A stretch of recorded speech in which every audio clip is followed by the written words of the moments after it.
Good afternoon all of you. सर्वांचं स्वागत आहे परिवर्तन लर्निंग सेंटर मध्ये. सर्वांनी जॉईन करा लवकर. झालेले दिसत आहेत 3-4 जण. ठीक आहे. तर आज आपण डिफरन्शियल इक्वेशन सुरुवात करणार आहोत. आपण लास्ट लेक्चर मध्ये ऍप्लिकेशन्स ऑफ डेफिनेट इंटिग्रल संपवलेले. ठीक आहे. तर आज आपण डिफरन्शियल इक्वेशन्स हा नवीन चॅप्टर स्टार्ट करतोय.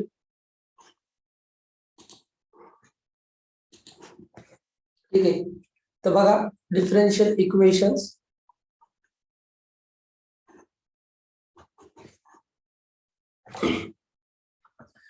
तर डिफरन्शियल इक्वेशन्स म्हणजे काय. ठीक आहे. तर आपण बेसिक पासून सुरुवात करूया. ओके. बघा डिफरन्शियल इक्वेशन मध्ये आपल्याला काही टॉपिक्स आहेत. Linear differential equation. Okay. Linear differential equation जे LDE तुम्ही म्हणता. तर लिनियर डिफरन्शियल इक्वेशन हा टॉपिक स्किप केलेला आहे तुमच्या याच्यातून, रिड्यूस झालेला आहे सिलेबस मधून. ठीक आहे. तर बाकी जर त्याला घ्यायचं असेल तर आपण घेऊ शकतो, म्हणजे जर ते पुढच्या टॉपिक्स मध्ये लागत असेल तर. ठीक आहे. तर बघा सर्वप्रथम डिफरन्शियल इक्वेशन म्हणजे काय. an equation containing बघा an equation containing an independent variable and differential coefficients of dependent variable with respect to independent variable is called differential equation. ठीक आहे. बघा आता ते समजलं असेल तर सांगतो. फंक्शन असतं आपल्याकडे बरोबर y इज इक्वल्स टू काय असतं f ऑफ x. ठीक आहे. y is equals to f of x हे काय झालं तुमचं फंक्शन असतं y is equals to f of x. बरोबर आहे. बघा y is equals to f of x हे फंक्शन आहे. आता याच्यामध्ये x काय असतो तुमचा, x आणि y काय आहे व्हेरिएबल्स आहेत. x कसा आहे इंडिपेंडंट व्हेरिएबल. ठीक आहे. x कसा आहे तुमचा इथे इंडिपेंडंट व्हेरिएबल. x असतो इंडिपेंडंट व्हेरिएबल. y कसा असतो डिपेंडंट व्हेरिएबल. x वरती डिपेंड असतो. बरोबर. डिपेंडंट व्हेरिएबल असतो. ओके. हा y झाला डिपेंडंट व्हेरिएबल. बघा x असतो इंडिपेंडंट व्हेरिएबल, y असतो डिपेंडंट व्हेरिएबल. मग डेरिव्हेटिव्ह काय असतो dy/dx change in dependent variable with respect to independent variable. बरोबर आहे. y is equals to f of x कसं फंक्शन असतं. समजा y इज इक्वल्स टू असं असेल x प्लस 2. आपण x च्या वेगवेगळ्या व्हॅल्यूज घेतो, त्यासाठी आपल्याला y च्या वेगवेगळ्या व्हॅल्यूज भेटतात. बरोबर आहे. मग y is equals to f of x हा झाला तुमचा फंक्शन f ऑफ x. बरोबर. मग x काय झाला इंडिपेंडंट व्हेरिएबल, म्हणजे x इंडिपेंडंट आहे.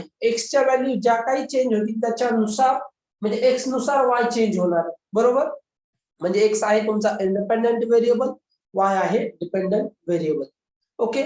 मग हा dy/dx जो आहे हा काय झाला डेरिव्हेटिव्ह. यालाच काय म्हणतो आपण डिफरन्शियल कोएफिशियंट्स. यालाच काय म्हणतो डिफरन्शियल कोएफिशियंट्स. ओके. याला म्हणतो आपण डिफरन्शियल कोएफिशियंट्स. ओके. मग बघा an इक्वेशन. मग असं इक्वेशन an इक्वेशन कंटेनिंग ज्याच्यामध्ये काय आहे इंडिपेंडंट व्हेरिएबल. इंडिपेंडंट व्हेरिएबल म्हणजे काय x आहे डिपेंडंट व्हेरिएबल आहे. ठीक आहे ना. तर जर वेगळं फंक्शन असेल तर आपण dependent variable independent variable change करतो. ठीक आहे. तर आपण हेच कन्सिडर करूया y is equals to f of x. बरोबर. इंडिपेंडंट व्हेरिएबल आहे असं इक्वेशन ज्याच्यामध्ये काय आहे इंडिपेंडंट व्हेरिएबल आहे, डिपेंडंट व्हेरिएबल आहे म्हणजे x आहे y आहे. And differential coefficients. Differential coefficients म्हणजे काय dy/dx ही टर्म आहे किंवा याचा दुसरा डेरिव्हेटिव्ह. ठीक आहे. अजून याचा डेरिव्हेटिव्ह घेतला तर काय होईल d²y/dx². ठीक आहे ना. असे अनेक डिफरन्शियल कोएफिशियंट्स म्हणजे त्याचे first order derivative, second order असे जे काय असतील त्याला काय म्हणणार अनेक डेरिव्हेटिव्ह, म्हणजे हायर ऑर्डर डेरिव्हेटिव्ह पण असू शकतात.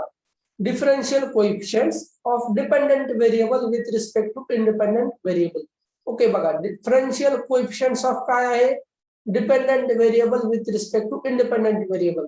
बघा dy/dx डिफरन्शियल कोएफिशियंट म्हणजे काय derivative of y with respect to x. y कसा आहे डिपेंडंट व्हेरिएबल, x काय आहे तुमचा इंडिपेंडंट व्हेरिएबल. म्हणजे बघा differential coefficients of dependent variable with respect to independent variable. ठीक आहे ना.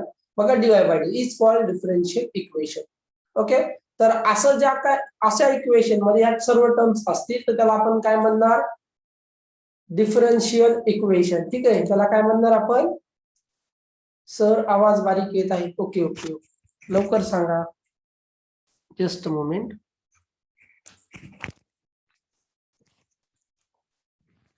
ओके, येतोय का आता आवाज? यस. ब्रेक होत आहे म्हणताय का? ठीक आहे ठीक आहे. बरं, आता आवाज येतोय का?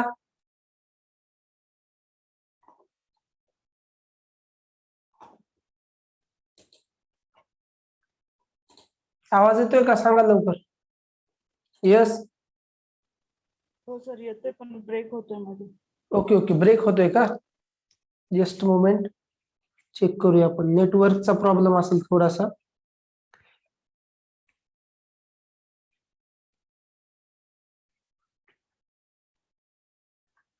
ठीक आहे, आपण ओके ओके, ब्रेक होतोय का? ठीक आहे, नेटवर्कचा थोडासा इश्यू असेल.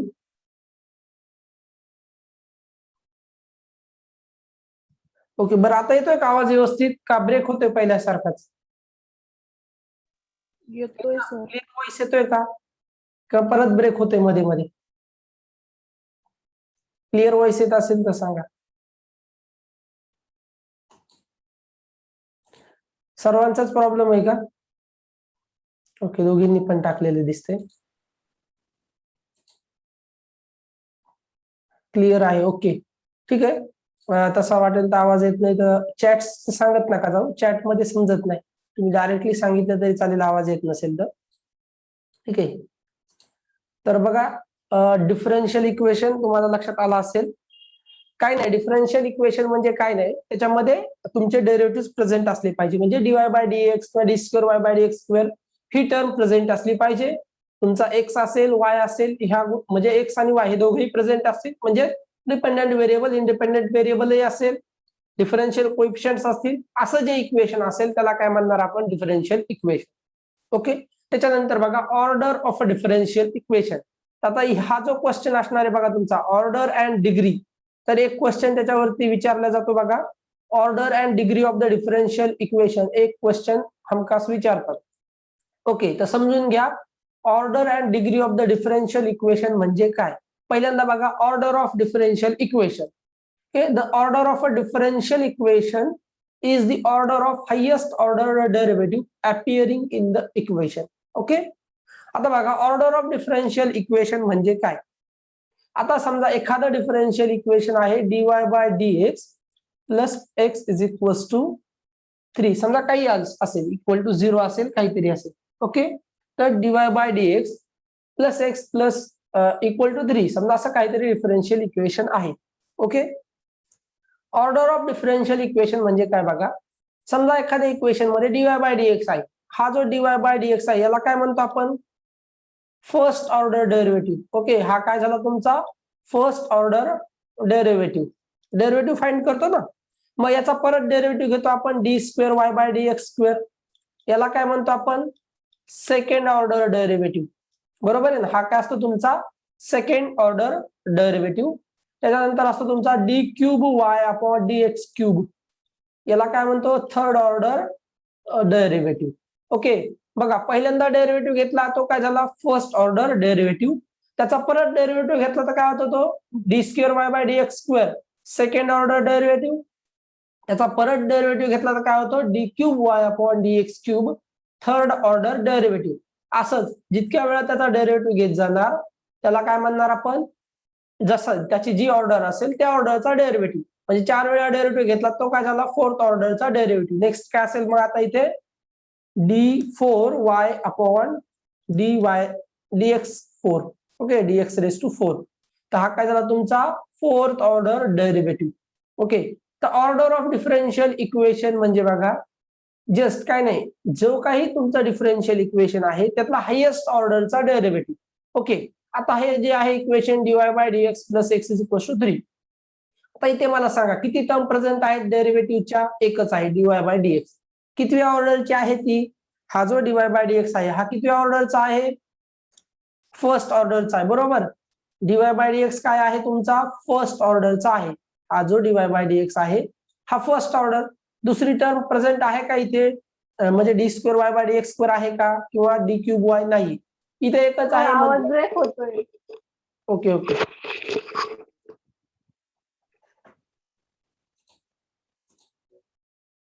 एकच मिनिट हा. आवाजाला काय झालं आज?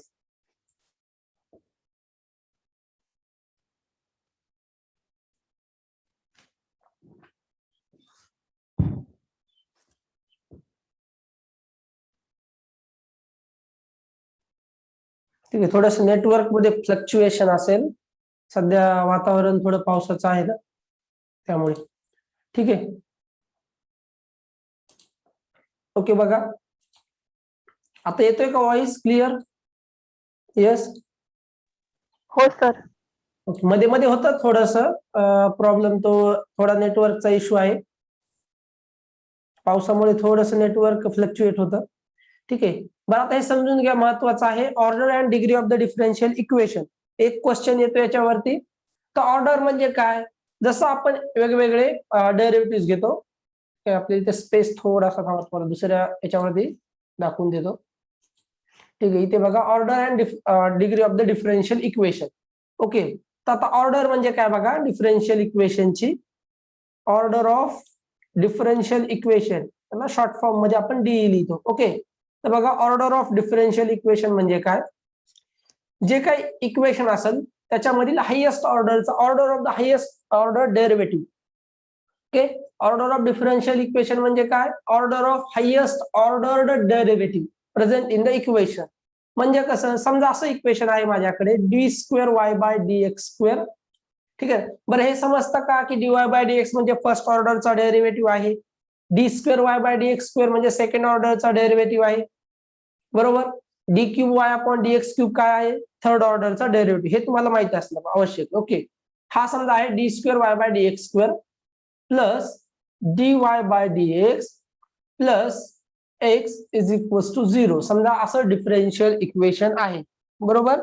असं जर डिफरन्शियल इक्वेशन असेल आणि तुम्हाला विचारलं की याची ऑर्डर सांगा, order of this differential equation. मग ऑर्डर म्हणजे कशाशी रिलेटेड असणार आहे? आता जो काही डेरिव्हेटिव्ह त्या डिफरन्शियल इक्वेशन मध्ये प्रेझेंट आहे तर त्याची ऑर्डर. मग मला सांगा, चला हा जो dy/dx आहे याची ऑर्डर किती आहे? हा कोणत्या ऑर्डरचा डेरिव्हेटिव्ह आहे? किती? 1, बरोबर. तर फर्स्ट ऑर्डरचा डेरिव्हेटिव्ह आहे. येस, हा झाला dy/dx फर्स्ट ऑर्डरचा डेरिव्हेटिव्ह. ओके, हा जो d²y/dx² आहे हा कोणत्या ऑर्डरचा डेरिव्हेटिव्ह आहे? सेकंड ऑर्डर, बरोबर. सेकंड ऑर्डरचा डेरिव्हेटिव्ह आहे. कन्फ्युजन होतं ज्यावेळेस तुम्ही ऑर्डर आणि डिग्री एकाच वेळेला विचारलेला असतं. ओके, मग आता लक्षात घ्या, हा झाला तुमचा सेकंड ऑर्डरचा.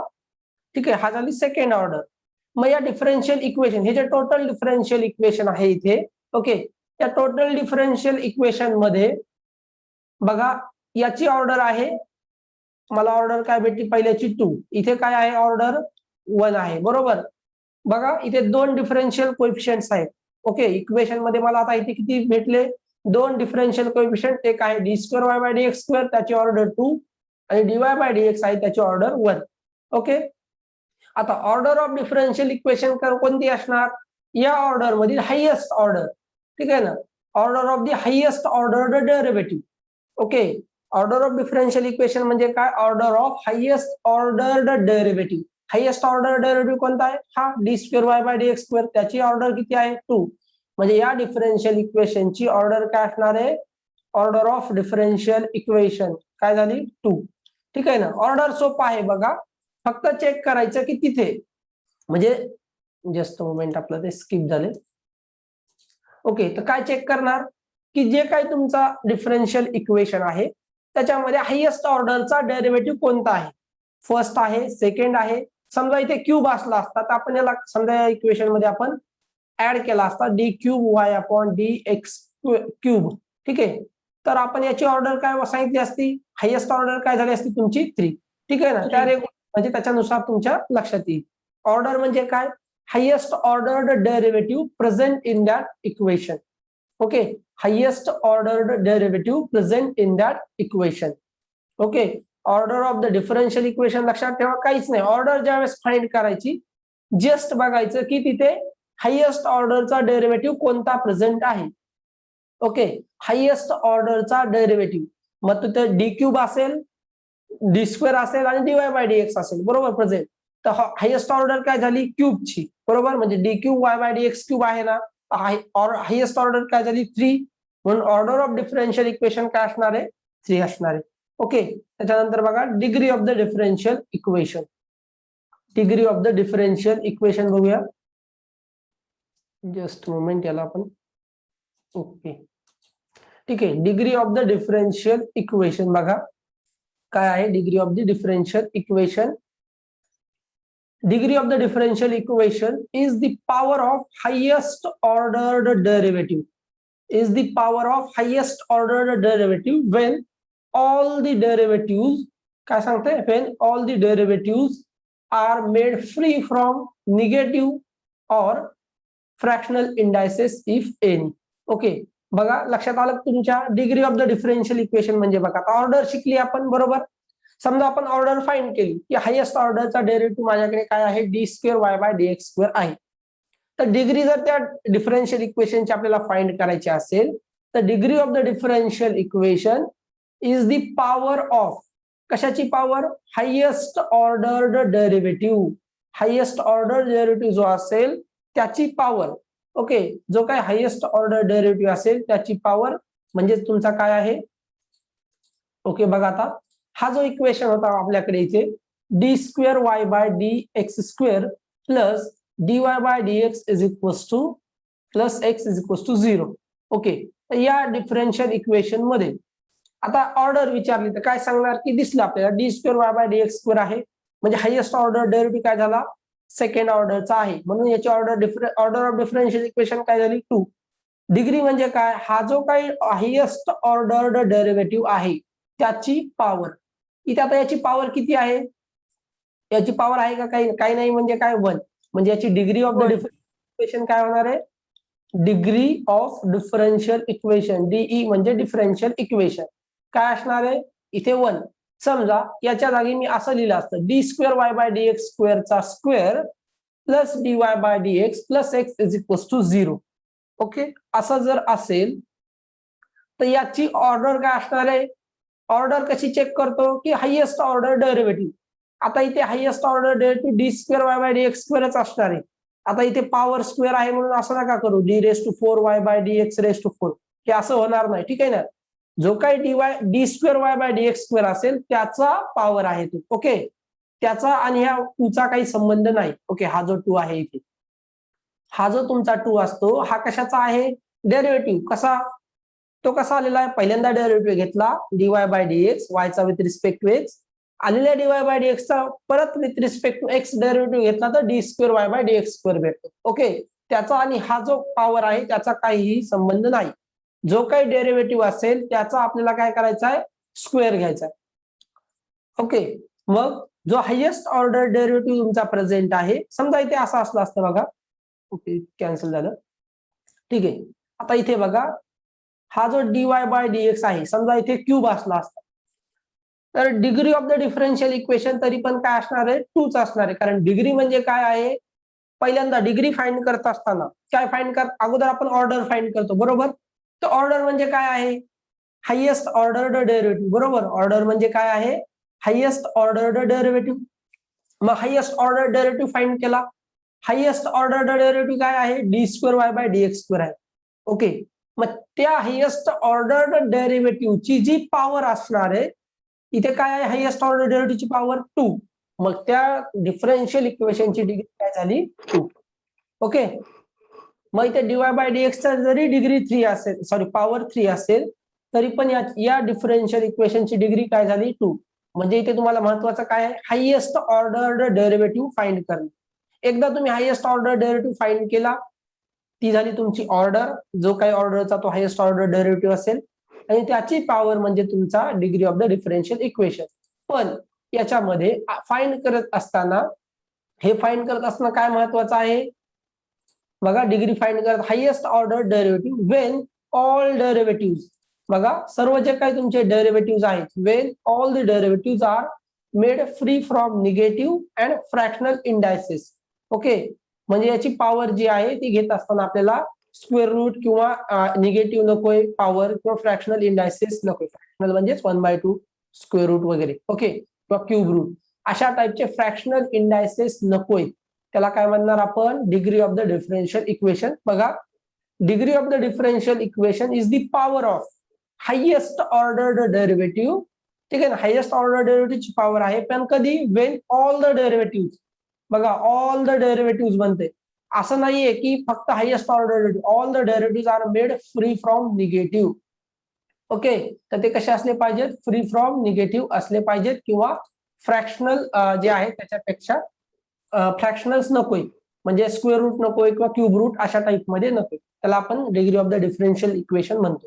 ठीक आहे ज्यावेळेस आपण एक्झाम्पल सॉल्व्ह करू तुमच्या लक्षात येईल की ऑर्डर आणि degree of the differential equation काय असणार आहे. ठीक आहे एक्झाम्पल घेतल्यास लक्षात येईल.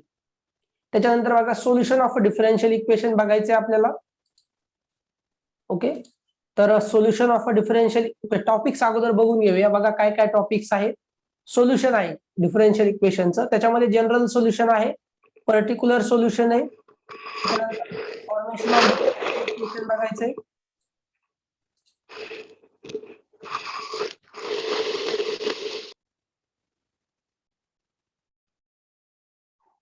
फॉर्मेशन ऑफ डिफरन्शियल इक्वेशन बघायचे बघा.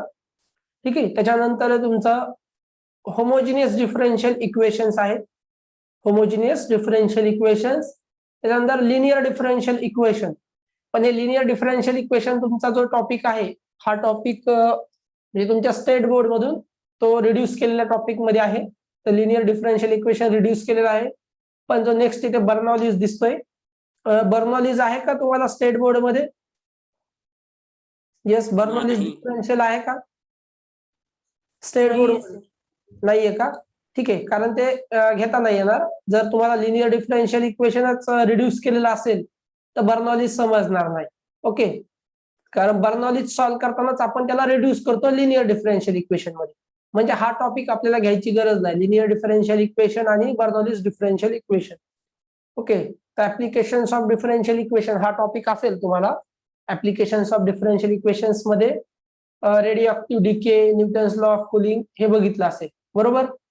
किंवा applications of growth of a bacteria population of growth and growth of a bacteria कसा होतो ते जस्ट ऍप्लिकेशन आहे डिफरन्शियल इक्वेशनचं. हे तुम्हाला असेलच Newton's law of cooling radioactive decay. Okay तर आपल्याला फक्त आता इथून लिनियर डिफरन्शियल इक्वेशन हा टॉपिक जस्ट त्याला रिमूव्ह करूया आणि तुमचं बर्नॉलिस डिफरन्शियल इक्वेशन ओके त्याला रिमूव्ह केले. तर बाकी आपल्याला बघायचं इथे. ठीक आहे तर बघा आता आपण बघितलं degree of the differential equation and order of the differential equation पाहिलेली. आता बघूया आपण solution of a differential equation. Okay तर solution of a differential equation बघा any relation between independent and dependent variable which does not involve differentials such that this relation and the derivatives obtained from it satisfies the given differential equation is called a solution of differential equation. Okay बघा solution म्हणजे काय एखादं relation any relation between कशात independent variable and dependent variable. Okay independent variable म्हणजे कोणता x आणि dependent variable म्हणजे काय वाय म्हणजे y is equals to f of x असं काहीतरी भेटेल आपल्याला बरोबर. Any relation between independent variable and dependent variable which does not involve differentials ज्याच्यामध्ये काय नकोय तुम्हाला डिफरन्शियल्स नकोय म्हणजे एकही डेरिव्हेटिव्ह प्रेझेंट नकोय such that this relation and the derivatives obtained from it satisfies the given differential equation. Okay आणि हे जे काय रिलेशन आहे याचे डेरिव्हेटिव्ह फाइंड केल्यानंतर ते डिफरन्शियल इक्वेशन सॅटिस्फाय करत असतील तर त्याला काय म्हणणार solution of differential equation. Okay is called a solution of the differential equation. ते म्हणजेच काय तुमचं सोल्युशन आहे डिफरन्शियल इक्वेशनचं. ओके नेक्स्ट बघा आता general differential equation sorry general solution of differential equation. तर सोल्युशन ऑफ डिफरन्शियल इक्वेशन म्हणजे काय नाही समजा तुमच्याकडे डिफरन्शियल इक्वेशन आहे त्याच्यामध्ये काय काय असतं डेरिव्हेटिव्हची टर्म प्रेझेंट असते इंडिपेंडेंट व्हेरिएबल असतो डिपेंडेंट व्हेरिएबल असतो. तर सोल्युशन म्हणजे काय तो डेरिव्हेटिव्ह आपल्याला रिमूव्ह करायचा आहे त्याच्यापासून आपल्याला सोल्युशन ऑब्टेन करायचे. आणि आलेलं सोल्युशन म्हणजे जे काही रिलेशन असणार आहे y is equals to f of x या फॉर्मॅटमध्ये, किंवा y म्हणजे काय डिपेंडेंट व्हेरिएबल आणि इंडिपेंडेंट व्हेरिएबल या फॉर्मॅटमध्ये त्यांच्या रिलेशन मध्ये, तर त्याचे डेरिव्हेटिव्ह घेतल्यानंतर त्यांनी ते डिफरन्शियल इक्वेशन सॅटिस्फाय केलं पाहिजे. ओके, नेक्स्ट बघा तुमचं general solution. A solution of differential equation in which the number of arbitrary constant equals the order of differential equation is called the general solution of the differential equation. बघा काय सांगितलंय, solution of differential equation in which the number of arbitrary constant जेवढे असतील equals the order of differential equation is called general solution of differential equation. Okay, म्हणजे तुम्ही समजा एखादं solution find केलं डिफरन्शियल इक्वेशनचं आणि त्याच्यामध्ये जेवढे आर्बिट्ररी कॉन्स्टंट असतील, सोल्युशन मध्ये आर्बिट्ररी कॉन्स्टंट जेवढे असतील equals the order of differential equation. आणि ऑर्डर ऑफ डिफरन्शियल इक्वेशन समजा दोन आपल्याकडे काय आहे, आर्बिट्ररी कॉन्स्टंट आहे आणि ऑर्डर ऑफ डिफरन्शियल इक्वेशन 2च आहे, बरोबर. 2 काय आहेत तुमचे आर्बिट्ररी कॉन्स्टंट सोल्युशन मध्ये, आणि डिफरन्शियल इक्वेशनचे ऑर्डर पण 2 आहे, तर त्या सोल्युशनला काय म्हणणार आपण, जनरल सोल्युशन. ओके, तर फाइंड करण्याची मेथड वेगळी, जस्ट लक्षात ठेवा. समजा आपलं डिफरन्शियल इक्वेशन या टाईपचं आहे dy/dx, फक्त याच्यामध्ये काय आहे plus x is equals to समजा 0, अशा टाईपचं इक्वेशन आहे. ओके, तर हे जे इक्वेशन आहे कोणत्या ऑर्डरचं आहे, फर्स्ट ऑर्डरचं.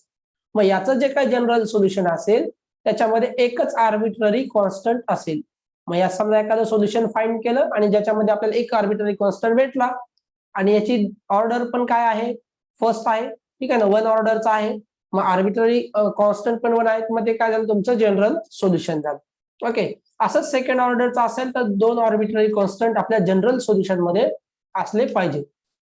ओके, त्याच्यानंतर बघा पर्टिक्युलर सोल्युशन आहे, अ solution obtained from the general solution. आता पर्टिक्युलर सोल्युशन म्हणजे काय, जे काय तुमचं जनरल सोल्युशन असेल त्याच्यापासूनच आपण ऑब्टेन करतो. A solution obtained from general solution by giving particular values to the arbitrary constant is called particular solution. ठीक आहे, बघा पहिल्यांदा काय करणार, जनरल सोल्युशन फाइंड करा.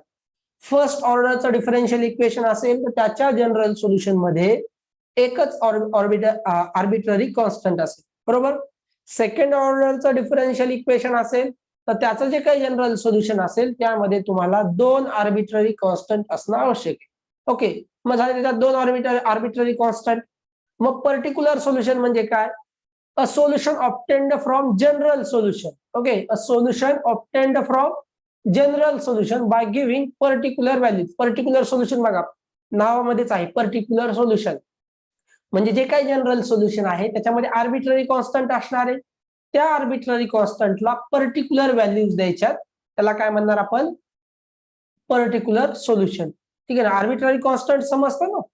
समजा असं इक्वेशन असेल y is equals to mx plus c, हे कशाचं इक्वेशन आहे, हे इक्वेशन कशाचं आहे, स्ट्रेट लाईनचं, बरोबर. m म्हणजे काय, स्लोप, आणि हा c म्हणजे काय तुमचा आर्बिट्ररी कॉन्स्टंट आहे. c ची व्हॅल्यू समजा मी 2 दिली, पर्टिक्युलर व्हॅल्यू दिली c इज इक्वल्स टू 2, तर हे काय झालं तुमचं पर्टिक्युलर सोल्युशन. आलं का लक्षात, यस. पर्टिक्युलर सोल्युशन म्हणजे काय किंवा जनरल सोल्युशन, ते एक्झाम्पल सॉल्व्ह करताना वगैरे तुम्हाला लक्षात येईलच. एक जस्ट समजा आता थोडस वाटू शकतं की म्हणजे समजायला. ठीक आहे, तर आपण पुढे जाऊया. त्याच्यानंतर बघा फॉर्मेशन ऑफ डिफरन्शियल इक्वेशन. ठीक आहे, समजून घ्या अगोदर. जस्ट जरी नाही लक्षात आलं तरी आपण एक्झाम्पल ज्यावेळेस एखादं एक्झाम्पल जरी घेतलं तर तुम्हाला लक्षात येऊन जाईल. ओके, बघा formation of differential equation. Formation of a differential equation from a given equation representing a family of curves. ओके, बघा एखादं इक्वेशन असतं फॅमिली ऑफ कर्वचं आणि त्याच्यानंतर काय करतो आपण, त्या इक्वेशन पासून डिफरन्शियल इक्वेशन बनवतो, बरोबर. Formation of a differential equation from a given equation representing a family of curves that is getting a differential equation whose solution is the given equation. बघा समजा आता माझ्याकडे y is equals to mx plus c. आता हे जे equation आहे कशाचं आहे, इक्वेशन स्ट्रेट लाईनचं इक्वेशन, बरोबर आहे. हे काय, फॅमिली ऑफ कर्व्स. हे फॅमिली ऑफ कर्व्ह आहे. कशाची फॅमिली आहे? स्ट्रेट लाईनची फॅमिली. मग कोणती आहे? y is equals to mx plus c. कशा असणार आहेत? अनेक लाईन्स असणार आहेत. त्या एक लाईन आहे का ही? स्लोप एम जर एक स्लोप घेतला आणि सी आपण आर्बिट्ररी कॉन्स्टंट घेतला तर बऱ्याच लाईन्स येणार, बरोबर. त्याच्यानंतर तुम्ही स्लोप बदलला, जेवढे स्लोप चेंज करणार आहेत तेवढ्या लाईन्स चेंज होत जाणार आहे, बरोबर. म्हणजे y is equals to mx plus c हे काय आहे? फॅमिली ऑफ कर्व्ह आहे. कोणता कर्व्ह? Straight line. एक कर्व्ह आहे, बरोबर. स्ट्रेट लाईन पण कसा आहे? तुमचा एक कर्व्ह आहे. ओके, मग याच्यापासून मला काय करायचंय? डिफरन्शियल इक्वेशन बनवायचे. पण याच्यापासून जे डिफरन्शियल इक्वेशन बनवतोय तर त्या डिफरन्शियल इक्वेशनचं सोल्युशन काय आहे? हे ऍक्च्युअल मध्ये हे इक्वेशन म्हणजेच त्या डिफरन्शियल इक्वेशन जे आपण बनवणार आहे त्याचं सोल्युशन हेच असलं पाहिजे. ओके, बघा त्याच्यानंतर इफ द इक्वेशन, बघा नेक्स्ट. ओके, इथपर्यंत समजलं. That is getting a differential equation whose solution is the given equation. Okay, हे जे गिवन इक्वेशन आहे हे त्या येणाऱ्या डिफरन्शियल इक्वेशनचं सोल्युशन आहे. Okay, if the given equation contains n arbitrary constant. बघा, if the given equation contains n arbitrary constants, it is differentiated n times to obtain n equations. Okay, बघा आता हे जे इक्वेशन आहे y is equals to mx plus c, इथे arbitrary constant किती आहेत? Arbitrary constant, yes, याच्यामध्ये arbitrary constant किती आहेत म्हणजे बदलणारे सांगता येईल का? कॉन्स्टंट किती आहेत बरं याच्यामध्ये? आर्बिट्ररी कॉन्स्टंट सी, सीच्या व्हॅल्यूज बदलू शकतो, बरोबर आहे. एमच्या पण व्हॅल्यूज आपण बदलू शकतो. बघा इथे स्लोप जो आहे, वेगवेगळ्या स्लोपसाठी वेगवेगळे इक्वेशन्स येणार आहेत स्ट्रेट लाईनचे. म्हणजे इथे एम आणि सी काय झाले तुमचे? हे काय दोघ जण काय आहेत? आर्बिट्ररी कॉन्स्टंट आहेत. लक्षात घ्या, एम आणि सी इथे काय आहेत? आर्बिट्ररी कॉन्स्टंट आहेत. म्हणजे याला मला काय करावं लागेल? बघा, एन आर्बिट्ररी कॉन्स्टंट असतील, ठीक आहे ना, एन आर्बिट्ररी कॉन्स्टंट असतील तर एन इक्वेशन्स ऑब्टेन होता. And it is differentiated n times. त्याचं काय करावं लागेल? एन टाइम्स डिफरन्शिएशन घ्यावं लागेल. ओके, तर आपल्याला एन इक्वेशन्स भेटतील. म्हणजे आता इथे बघा, याला मी पहिल्यांदा डिफरन्शिएट केलं तर dy by dx with respect to x differentiate करतोय. काय होईल? एम पहिल्यांदा काय येईल? M into, okay, m as it is constant बाहेर, एक्स चा डेरिव्हेटिव्ह 1 प्लस सी चा डेरिव्हेटिव्ह 0, म्हणजे y इज इक्वल्स टू मला dy by dx is equals to काय भेटला? एम. मी याला परत डिफरन्शिएट केलं with respect to x, d square y by dx square is equals to 0. मला हे दोन इक्वेशन्स भेटले. ओके, म्हणजे हे दोन इक्वेशन्स काय झाले? दोन डिफरन्शियल इक्वेशन्स आहेत. बघा, if the equation contains n arbitrary constant, it is differentiated n times. त्याला एन टाइम्स डिफरन्शिएट करता येतं टू ऑब्टेन एन इक्वेशन्स. तर त्याला आपण एन टाइम्स डिफरन्शिएट केलं तर आपल्याला एन इक्वेशन्स भेटतात. ओके, त्याच्यानंतर बघा, eliminating the arbitrary constant from these n equations we get differential equation of order n for the family of given family of curves. ओके, बघा, इलिमिनेट करायचे कशाला? आर्बिट्ररी कॉन्स्टंटला फ्रॉम these n equations. तर हे जे काही n इक्वेशन्स असतील त्याच्यातून आपल्याला काय करायचंय? आर्बिट्ररी कॉन्स्टंटला इलिमिनेट करायचंय किंवा काढून टाकायचंय. We get differential equation of order n. Okay, आता हे जे d square y by dx square equals to 0 हे जे डिफरन्शियल इक्वेशन आहे, आता याच्यामध्ये आहे का तुमचा आर्बिट्ररी कॉन्स्टंट? नाही, याच्यामध्ये आर्बिट्ररी कॉन्स्टंट नाहीये, ठीक आहे ना. मग याच्यामध्ये आर्बिट्ररी कॉन्स्टंट आहे का? नाही. आपण याला काय केलं? इलिमिनेट केलं. म्हणजे हेच काय झालं? तुमचं डिफरन्शियल इक्वेशन झालं. कशाचं? फॅमिली ऑफ कर्व्हचं. म्हणजे y is equals to mx plus c हे काय झालं? Differential equation. Okay, steps to form differential equation. काय नाही, तुम्हाला काय करायचंय? जे फॅमिली ऑफ कर्व्ह दिलेली आहे त्याचं समजा डिफरन्शियल इक्वेशन फॉर्म करा विचारलं तर काय करणार? पहिल्यांदा बघणार त्याच्यामध्ये आर्बिट्ररी कॉन्स्टंट किती आहेत. 2 आहेत तर 2 वेळा डिफरन्शिएट करा. ठीक आहे, 1 असेल तर 1 वेळा डिफरन्शिएट करा. ओके, बघा स्टेप्स काय आहेत. पहिल्यांदा identify the number of essential arbitrary constant. पहिली स्टेप काय आहे? आर्बिट्ररी कॉन्स्टंट फाइंड करणं. ओके, त्यांना आयडेंटिफाय करायचं की आर्बिट्ररी कॉन्स्टंट कोणते आहेत आणि किती आहेत. ओके, समजा 2 आर्बिट्ररी कॉन्स्टंट आहेत. Differentiate the equation with respect to x successively as many times as the number of arbitrary constant. Okay, म्हणजे जेवढे नंबर ऑफ आर्बिट्ररी कॉन्स्टंट आहेत तेवढ्या वेळा काय करायचं, त्याला डिफरन्शिएट करायचं विथ रिस्पेक्ट टू एक्स. ठीक आहे ना, त्या इक्वेशनला काय करायचं, डिफरन्शिएट करायचं विथ रिस्पेक्ट टू एक्स, जेवढे आर्बिट्ररी कॉन्स्टंट असतील तेवढ्या वेळा. ओके, त्याच्यानंतर बघा, eliminate arbitrary constant from equations in steps 1 and 2. तर त्याच्यातून काय करायचं असतं, ते डायरेक्टली भेटलाय, कधी कधी आपल्याला एलिमिनेट नाही होत डायरेक्टली, तर ते जे इक्वेशन्स आलेले असतील त्यातून तुम्हाला काय करायचं असतं, जे काही तुमचे आर्बिट्ररी कॉन्स्टंट आहेत त्यांना एलिमिनेट करून आपल्याला डिफरन्शियल इक्वेशन फॉर्म करायचं असतं. ठीक आहे, थोडंसं डिफरन्शियल इक्वेशन ही कन्सेप्ट तुमच्यासाठी नवीन आहे. ओके, म्हणजे याच्या अगोदर शिकलेलं नसतं. जसं आपण इंटिग्रेशन किंवा डेरिव्हेटिव्ह शिकलो नवीन, त्याच्यानंतर इंटिग्रेशन शिकलो, पण मग त्याच्यामध्ये डेफिनेट इंटिग्रेशन किंवा ऍप्लिकेशन्स ऑफ डेफिनेट इंटिग्रेशन, त्यात इंटिग्रेशनचाच भाग होतो. तर हा जो डिफरन्शियल इक्वेशन आहे थोडंसं वेगळा आहे. जस्ट पहिले लक्षात ठेवा, ऑर्डर आणि डिग्री ऑफ डिफरन्शियल इक्वेशन एक क्वेश्चन हमखास येतो. फॉर्मेशन ऑफ डिफरन्शियल इक्वेशन, त्याचं सोल्युशन कसं फाइंड करायचं, एक ज्यावेळेस एक्झाम्पल ऍक्च्युअल मध्ये बघाल तर तुमच्या सोपं जाईल थोडंसं. ठीक आहे, फॉर्मेशन म्हणजे काही नाही, जस्ट तुम्हाला इथे डेरिव्हेटिव्हच घ्यायचा आहे. ओके, बघा, फॉर्मेशन म्हणजे काही करायची गरज नाही, तुम्हाला फक्त डेरिव्हेटिव्ह घ्यायचा आहे. ठीक आहे, देव फक्त काय आयडेंटिफाय करायचंय, आर्बिट्ररी कॉन्स्टंट बघा, 2 असतील तर 2 वेळा डिफरन्शिएट करा, 3 असतील तर 3 वेळा डिफरन्शिएट करा आणि आर्बिट्ररी कॉन्स्टंटला रिमूव्ह करा. Okay, next, differential equation, I think सोल्युशन्सचा टाईप आहे. नेक्स्ट आहे हा की variable equations in variable separable form. Okay, ते सोल्युशनचा टाईप दिसतोय. ठीक आहे, तर आपण थोडंसं खालीवर झालेलं दिसते. ठीक आहे, पर्टिक्युलर सोल्युशन म्हणजे त्याच्यानंतर हा सोल्युशनचा टाईप्स आहेत. फॉर्मेशन ऑफ डिफरन्शियल इक्वेशन झालं, व्हेरिएबल सेपरेबल फॉर्म असतो. तर ते बघूया आपण सर्वच सोल्युशन फाइंड करत असताना. मीटिंग एंड होत आलेली, एक 5 मिनिटानंतर जॉईन करा, मग आपण नेक्स्ट टॉपिक कडे बघूया. तर मला असं वाटतं आपण एक्झाम्पल घेऊ अगोदर, ऑर्डर आणि डिग्री ऑफ द डिफरन्शियल इक्वेशन्सचे. त्याच्यानंतर हे होमोजिनियस डिफरन्शियल इक्वेशन म्हणजे काय बघू, आणि मग बाकीच्या टॉपिक्स किंवा ऍप्लिकेशन्स वगैरे. ठीक आहे, ते एक एक टॉपिक्स, आणि मग त्याच्यानंतर त्याच्यावरचे एमसीक्यूज वगैरे उद्या परवाला आपण घेऊया. ठीक आहे, तर मीटिंगचा टायमिंग एंड होत आलेला आहे. आज बरेचपैकी जॉईन झालेले दिसतात नवीन. ओके, रेग्युलर जॉईन करत चला. ठीक आहे, एक 12:45 नंतर जॉईन करा, 12:45 नंतर.